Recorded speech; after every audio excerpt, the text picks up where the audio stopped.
नमस्कार दोस्तों, स्वागत है आपका मेरे इस YouTube चैनल हम लोग में। और मैं हूं सुनील हालाखंडी। इससे पहले मैं अपनी बात आगे बढ़ाऊं, आप सबसे अनुरोध है कि मेरा ये चैनल सब्सक्राइब कर दीजिए और साथ में वो बेल आइकन भी दबा दीजिए ताकि मेरी बातचीत के नोटिफिकेशन आपको मिलते रहे। अभी कल ही बिहार जो है, विधानसभा चुनावों के परिणाम लिखने निकले थे और इसमें एनडीए ने शानदार सफलता प्राप्त की। और जो आरजेडी का गठबंधन था, महागठबंधन, जिसमें वो लीडिंग पार्टी थी और तेजस्वी यादव जिसको लीड कर रहे थे, हालांकि राहुल गांधी उनसे कंधा से कंधा मिलाकर चल रहे थे, ऐसा दिखाई दे रहा था। तो और उसमें आर आरजेडी यानी राष्ट्रीय जनता दल की सीटें 75 से घटकर 24 रह गई थी। तो ये बड़ा झटका लगा था और इस झटके का भी वो कुछ इलाज या अपने आप को संभालने की कोशिश भी कर रहे थे कि लालू प्रसाद यादव की छोटी बेटी रोहिणी आचार्य ने पार्टी से त्यागपत्र दे दिया और उन्होंने अपने लालू यादव के परिवार से संबंध भी तोड़ दिए। उनका कहना है कि ऐसा उन्होंने संजय यादव और रमीज के कहने पर किया। संजय यादव तो हरियाणा के यादव हैं, आरजेडी के प्रमुख तेजस्वी यादव के बहुत क्लोज हैं और सलाहकार हैं। और कहा जाता है कि मुख्यतः उनके मुख्य सलाहकार हैं और पार्टी में जो भी कुछ होता है उसके लिए तेजस्वी यादव उनसे सलाह करते हैं। उनके और रेयर और दूसरा ये रमीश कौन है ये मुझे नहीं मालूम। इन्वेस्टिगेट करके मतलब थोड़ा पता करके मैं जरूर आपको पता लगा तो बताऊंगा। तो रोहिणी आचार्य ने जो उस समय रोहिणी आचार्य वैसे पेशे से डॉक्टर है और अपने पति के साथ सिंगापुर में रहती थी। और वो यहाँ लौट आई थी इंडिया में पॉलिटिक्स अपनी फैमिली की पार्टी या ना डायनेस्टिक पार्टी को ज्वाइन करने के लिए। और उन्होंने पिछला असफलता पूर्वक लोकसभा चुनाव भी 2024 में लड़ा था, उसको हार का सामना करना पड़ा था। उसके बाद इस बार फिर उन्होंने काफी जोर शोर से तेजस्वी यादव के साथ में प्रचार भी किया था। लेकिन उसकी जो यादव परिवार से उस समय अनबन शुरू हो गई थी जब ये बताया गया था कि तेज प्रताप यादव के किसी अनुष्का यादव से 10 साल से संबंध है। हाँ, वो भी तब जबकि उनकी तलाक की जो पुरानी पत्नी है उससे तलाक की प्रतिक्रिया भी पूरी नहीं हुई है। इस पर अनुष आचार्य रोहिणी आचार्य ने तेज प्रताप का साथ दिया था और वो फैमिली से लड़ भी गई थी।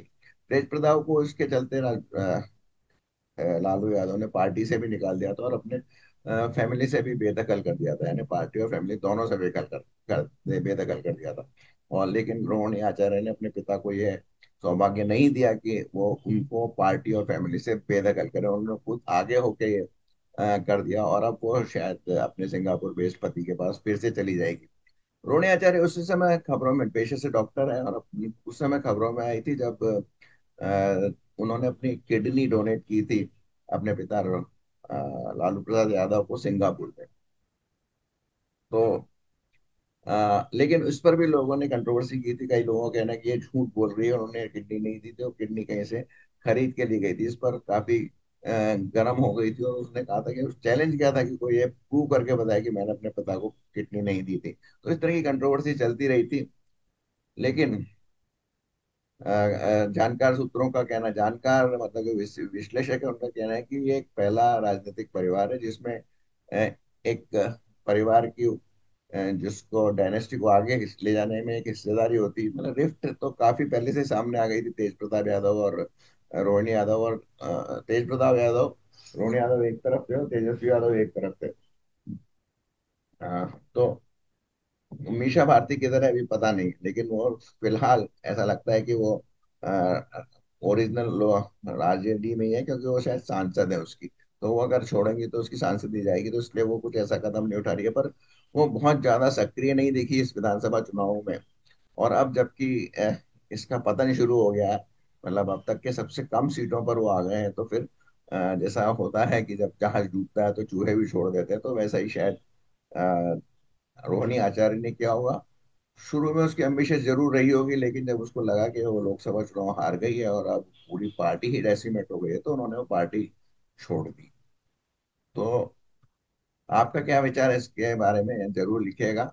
लेकिन पहली डायनेस्टिक पार्टी है जिसमें परिवार में किसी ने किसी सदस्य ने पार्टी भी छोड़ी है और अपने फैमिली को भी डिसऑन किया है। लोग इसका कंपेयर जरूर राहुल गांधी और गांधी परिवार से भी करेंगे। वहां पर भी ऐसा ही हुआ था, लेकिन वहां पर सोनिया गांधी की देवरानी यानी कि संजय गांधी की पत्नी मेनका गांधी ने परिवार छोड़ा नहीं था, उसको मजबूर कर दिया गया था परिवार छोड़ दे। और इसी कारण वरुण गांधी और अ, मेनका गांधी बीजेपी में रहे थे काफी लंबे समय तक। दोनों एमपी भी रहे थे, मेनका गांधी शायद इस समय भी एमपी है।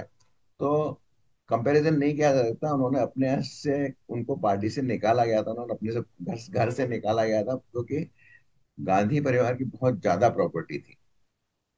और उस प्रॉपर्टी का भी जरूर कहीं ना कहीं मेनका गांधी के दिमाग में, जहन में रहा होगा। मेनका गांधी बेसिकली एक सिंपल औरत थी, और जो कि पशु प्रेम वगैरह के बारे में जाना जाना जाना जाती है। उसका कोई पॉलिटिकल बैकग्राउंड नहीं था, और वो कोई पॉलिटिक्स खेलना भी नहीं जानती थी। इसी कारण सोनिया गांधी बहुत तेज तर्रार पॉलिटिशियन निकली। तो उसने पहला काम जो संजय गांधी की मृत्यु के बाद किया, वो मेनका गांधी को घर से निकालने का किया। उसमें काफी सफल भी रही, और बाद में जब कभी कोई मौका मिला भी तो उनको वापस परिवार और घर में एंट्री नहीं दी गई।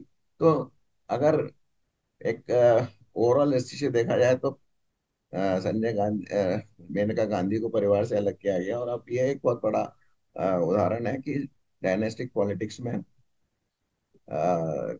एक परिवार की बेटी खुद पॉलिटिक्स छोड़ रही है और अपने परिवार को डिसोन कर रही है। ऐसा ही कुछ सिमिलर कुछ चीजें शायद करुणानिधि की भी फैमिली में हुई थी, क्योंकि उनकी एक से ज्यादा पत्नियां हैं, और फिर अलगिरी कोई एक है, कानीमोजी कोई एक है, तो वो सब में झगड़े चलते रहते हैं। लेकिन अभी तक किसी ने इस तरह से डिसोन नहीं किया। शायद अलगिरी ने कोई दूसरी पार्टी बनाई थी, या फिर ओरिजिनल डीएमके के खिलाफ चुनाव लड़े थे।